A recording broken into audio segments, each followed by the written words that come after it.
नामदेव महाराज, आमच्याकरता आपण किती कष्ट घेणार?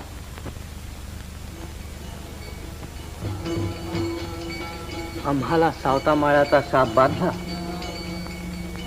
सावता माळ्याचा शाप बांधला? कोण हा सावता माळी? अहो, आहे असाची गडाणी कुणपट आमच्या गावचा. स्वतःला मोठा सज्जन विठ्ठल भक्त म्हणवतो. त्याचा शाप बांधला. सावत्याचा शब्द खरा झाला. सावताचा शब्द खरा झाला? मग तो खरोखरच विठ्ठल भक्त असला पाहिजे.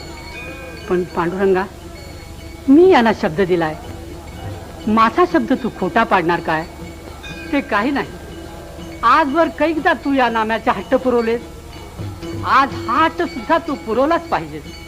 आरणगावच्या वारकऱ्यांना तुझी मूर्ती दिसेपर्यंत मी हा असा तुझ्या नावाने टाहू पुढीत उभा राहणार.